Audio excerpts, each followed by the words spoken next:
Hi friends, welcome to my YouTube channel Raju tutorial. दोस्तों, आज हम लोग इस वीडियो में जानेंगे क्लास 10 का मॉडल क्वेश्चन पेपर। ठीक है, जो सेट 2 है, विषय है विज्ञान, समय है 1.5 घंटा और पूर्णांक है 40। तो सारे ये ऑब्जेक्टिव है दोस्तों, तो वीडियो में बने रहें।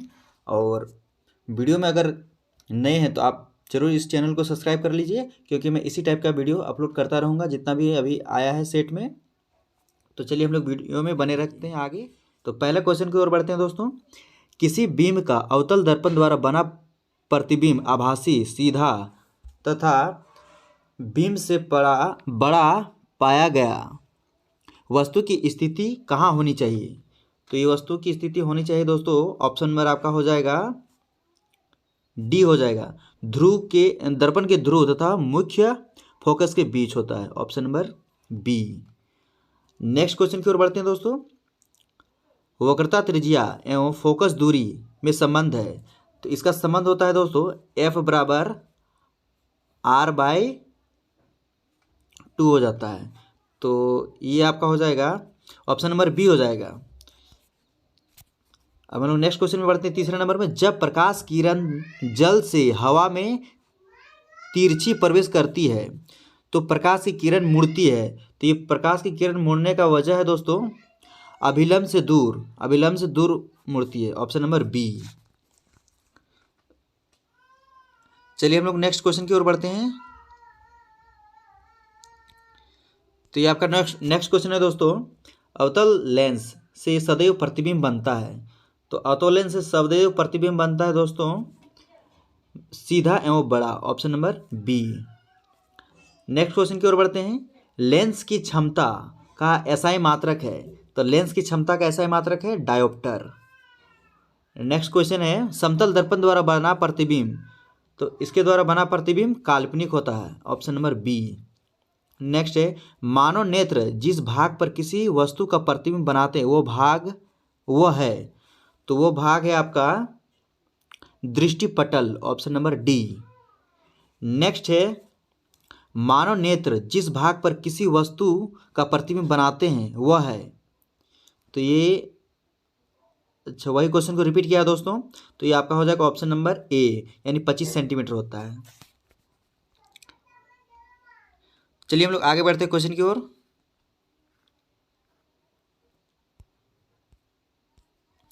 नेक्स्ट क्वेश्चन की ओर है, द्विफोकस लेंस द्वारा किस दृष्टिकोण को दूर किया जाता है?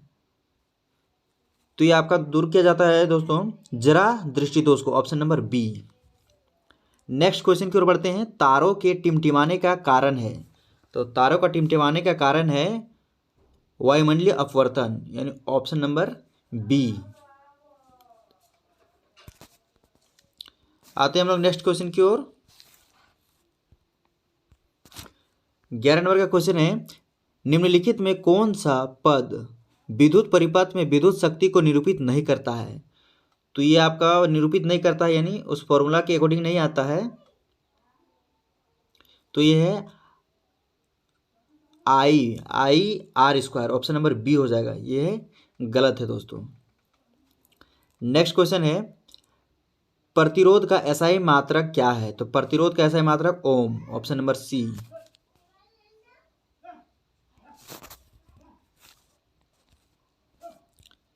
नेक्स्ट क्वेश्चन है दोस्तों, विद्युत चुंबकीय प्रेरण की परिघटना, तो ये परिघटना है किसी वस्तु को आवेशित करने की प्रक्रिया है। किसी कुंडली में विद्युत धारा प्रवाहित होने के कारण चुंबकीय क्षेत्र उत्पन्न करने की प्रक्रिया है। सी, कुंडली तथा चुंबक के बीच आपेक्षिक गति के कारण कुंडली में प्रेरित विद्युत धारा उत्पन्न करना है। डी, किसी विद्युत मोटर की कुंडली को घूर्णन कराने की प्रक्रिया है। तो ये हो जाएगा ऑप्शन नंबर सी हो जाएगा दोस्तों, इसका सही answer option number C. Next question की ओर बढ़ते हैं। तो 14 नंबर में है, गर्म जल प्राप्त करने के लिए सौर जल तापक का उपयोग किस दिन नहीं कर सकते हैं? तो ये हम लोग बादलों वाले दिन में नहीं कर सकते, यानी बादल ढका रहेगा तो उस दिन हम लोग नहीं कर सकते हैं। 15 नंबर का क्वेश्चन की ओर बढ़ते हैं। रासायनिक अभिक्रिया में भाग लेने वाले पदार्थ को क्या कहते हैं? तो उस भाग को हम लोग कहते हैं, उस पदार्थ को अभिकारक बोलते हैं। आगे बढ़ते हैं 16 नंबर की क्वेश्चन की ओर। दोस्तों वीडियो को लाइक करते चलिएगा और सब्सक्राइब जरूर कर लीजिएगा। 16 नंबर में श्वसन किस प्रकार की रासायनिक अभिक्रिया है? तो ये ऊष्माक्षेपी है, ऑप्शन नंबर बी। 17 नंबर में है आपका ZnO और प्लस कार्बन, ZnO और carbon dioxide, sorry carbon monoxide में किसका उपयोग होता है? तो ये आपका उपयोग होता है दोस्तों कार्बन का, ऑप्शन नंबर बी। नेक्स्ट है सिल्वर क्लोराइड का रंग होता है। तो सिल्वर क्लोराइड का रंग कैसा होता है? तो ये सफेद जैसा होता है, यानी श्वेत होता है, ऑप्शन नंबर ए।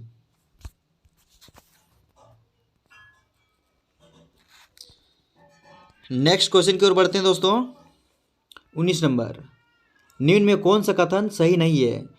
तो पहला है यानी ए नंबर, सोडियम हाइड्रोक्साइड लाल लिटमस पत्र को नीला कर देता है। दूसरा, सोडियम क्लोराइड नीले लिटमस को लाल कर देता है। सी, ग्लूकोज लाल लिटमस पत्र को नीला कर देता है। डी, मिथिल ऑरेंज कृत्रिम सूचक है। तो ये होगा दोस्तों, ये कथन सही नहीं है, ऑप्शन नंबर सी। नेक्स्ट में आते हैं 20 नंबर में, निम्न में से किस पदार्थ का पीएच मान 7 से अधिक होता है? तो यहाँ में से सबसे ज़्यादा होता है 7 से अधिक, तो रक्त का होता है, ऑप्शन नंबर ए। आगे क्वेश्चन की ओर बढ़ते हैं। वीडियो को ज़्यादा से ज़्यादा शेयर कीजिए थे। 21 नंबर, अधातु के ऑक्साइड की प्रकृति होती है। तो ये अम्लीय होती है, ए नंबर। 22 का, लैक्टिक अम्ल का प्राकृतिक स्रोत है। तो प्राकृतिक स्रोत है दही, यानी ऑप्शन नंबर सी। 23 नंबर, निम्न में से कौन सा तत्व द्रव अवस्था में पाया जाता है? तो ये ब्रोमीन और मरकरी दोनों पाया जाता है, यानी ऑप्शन नंबर सी हो जाएगा। 24, इनमें से कौन सबसे कम अभिक्रियाशील धातु है? तो सबसे कम अभिक्रियाशील है यानी Au यानी सोना, option number C.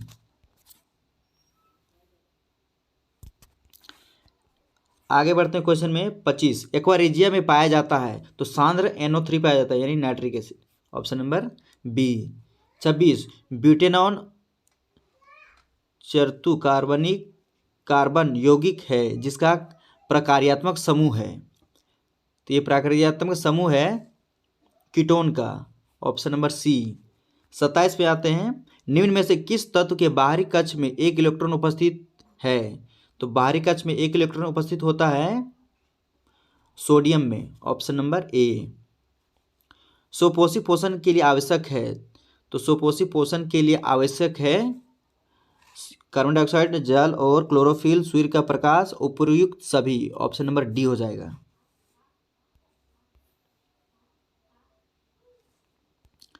Next question की ओर बढ़ते हैं। ब्रिक की रचनात्मक एवं क्रियात्मक इकाई क्या है? तो ये आपका है nephron, option number A. Next question की ओर बढ़ते हैं। 30 नंबर, मानव के हृदय में कितने कोष्ठ होते हैं? तो ये 4 कोष्ठ होते हैं, ऑप्शन नंबर डी। 31 है, निम्नलिखित में कौन सा पादप हार्मोन है?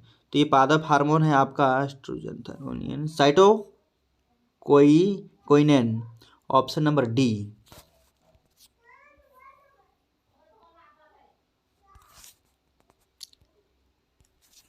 32 नंबर में देखते हैं, शरीर का प्रमुख समन्वय केंद्र क्या है?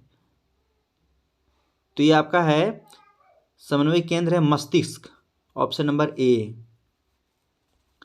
33 नंबर, अलैंगिक जनन मुकुलन द्वारा होता है। तो ये ईस्ट में, ऑप्शन नंबर बी। 34, परिपक्व हो जाने पर अंडाशय विकसित हो जाता है। तो ये विकसित हो जाता है फल में। 35 नंबर में देखते हैं, समजात अंग का उदाहरण है, तो समजात का अंग का उदाहरण हमारा हाथ तथा कुत्ते का अग्रपाद, हमारा दांत एवं तथा हाथी का दांत, आलू एवं घास की ऊपरी पुस्तरी, उपरोक्त सभी। तो 35 का हो जाएगा आपका ऑप्शन नंबर डी, उपरोक्त सभी। नेक्स्ट में आते हैं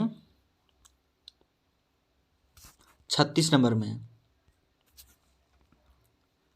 निम्नलिखित में से किसे आनुवांशिक का पिता कहा जाता है? तो ग्रेगर जॉन मेंडल को, ऑप्शन नंबर बी।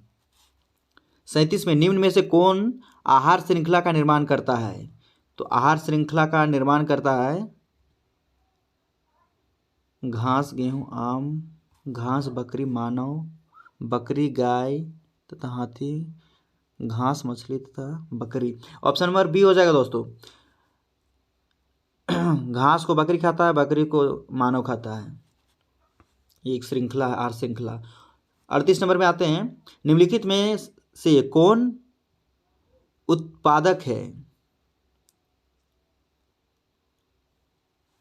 तो ये आपका उत्पादक है घास, ऑप्शन नंबर डी। 39 में आते हैं, चिपको आंदोलन का मुख्य उद्देश्य था। तो चिपको आंदोलन का मुख्य उद्देश्य था वन नाशन रोकना, यानी वन को रोकना था, वन को जो काट रहा था, कटाई को रोकना था।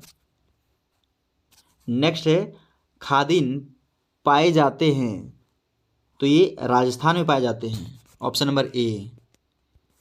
इस तरह से दोस्तों आपका यह वीडियो समाप्त होता है। वीडियो अगर आप लोग को अच्छा लगा होगा, मेरे समझाने का तरीका अच्छा लगा, तो दोस्तों प्लीज़ लाइक कीजिए, सब्सक्राइब जरूर कर लीजिएगा और अपने दोस्तों के पास शेयर कर दीजिएगा।